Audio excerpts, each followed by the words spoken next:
Hey, how's it going? Hope you're all doing well. Last time on Elite Dangerous we set up the bulk part of the Krait setup. We saved the weapons for this video, so let's get on with it. So the last thing I need to fit onto the Krait is my hardpoints and weapons. So first I need to think about targeting. I'm going to go for gimballed targeting systems. They require less accuracy on my part at the expense of accuracy.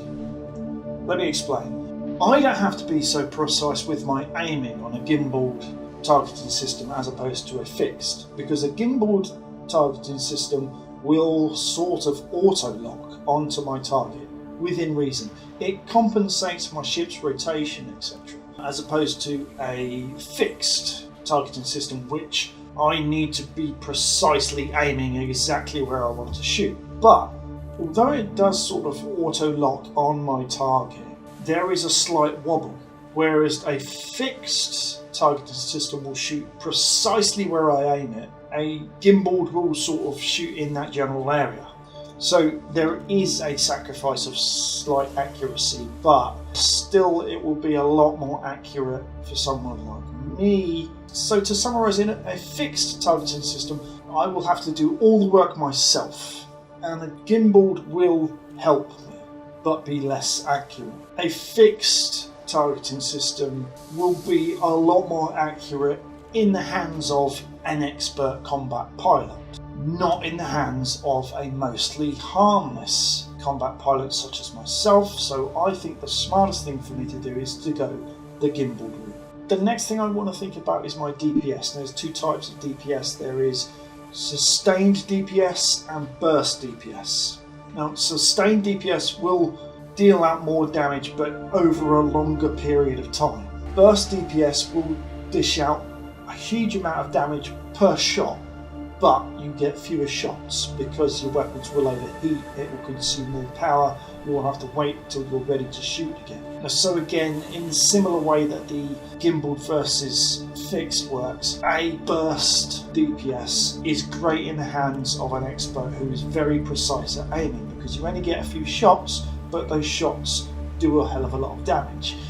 In a mostly harmless pilot such as myself, but I've only got a few shots and I miss every single one of them, then I have to wait until I can shoot again, and that's going to take me longer than being able to shoot constantly weaker shots, but constantly. So if I miss a few, it doesn't matter, I'm still just going to hammer those shots in and do more damage than I would have if I was using burst DPS. So I'm going for gimballed and I'm going for sustained DPS. The next thing I want to think about is thermals and kinetics. Thermals are great against shields, kinetics are great against the hull. I'm going to go for a mixture. So the choice I'm going to make is gimballed thermal beam lasers. Two of those. They're going to help me take down shields. Then I'm going to be able to switch. Oh, sorry about that. So I'm going to go for gimballed thermal beam lasers. I'm going to go for two of those, and they're going to help me take out the shields. Then I'm going to switch to rail guns, two of those, which are going to help me take out the hull. Lastly, I'm going to fit a missile seeker, and that's just going to help me finish off. Getting tired of the fight, you're nearly dead. I'm just going to chuck a couple of missiles at you. Hardpoints. I've got 3 large hardpoints here and 2 medium. Thermal beam lasers, 2D. We're going to exchange our beam laser. There we go. That's nice and pretty. And we'll do the same for this one. 2D thermal beam laser on gimballed.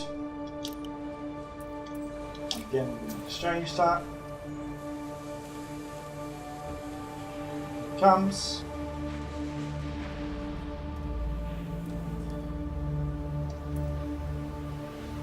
Okay, now large hardpoints.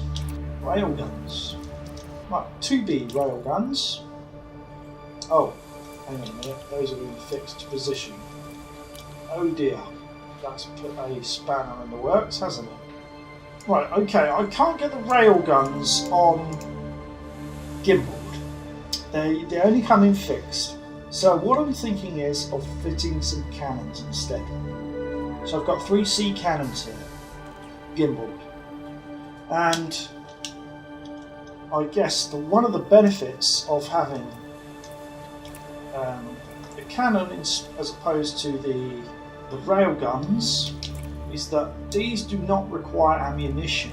Yeah, let's actually fit some of these. Let's get some 3C cannons, 2 of those. Right, so we've got some cannons which dish out kinetic energy, which means that will be good against the hull. And a large hard point, we will, the Seeker missile rack, I think, wasn't it? 2B Seeker missile rack. There's one here that supports multi-crew, but I don't have multi-crew right now, so I'm just going to go for the regular version of that. There we go. We are completely fitted out now. We've got 2 beam lasers, 2 cannons, and a missile rack. So, at some point, we are going to take this baby out and get into some combat. Yeah, and see how that goes. That could be fun. I've been looking forward to getting into combat. It's something I've put off for a long time, and I'm ready for it. I'm a little low on there, so I'm going to have to get back into my other ship and make some credits. It won't take me long. I'll do a few planetary scan missions. I usually get 3 or 4 million per planetary scan, so that will bump me up pretty quickly. And then I could go out with my insurance. Because you never fly without rebuy. That's it. That's the Krait setup. Sorry I made you wait so long for it. For those of you that did, I know that someone was in the comments section asking, when are you going to do the Krait setup? And it just, making YouTube videos takes a long time, and playing this game takes a long time. And and I do retro stuff and other stuff as well. I just haven't been able to get up the credits as quick as I wanted to get them. But we're there. We're finally there. So thank you very much for watching. I hope you have a great day. Keep gaming. Take care of yourselves. It's Commander 64. Signing off.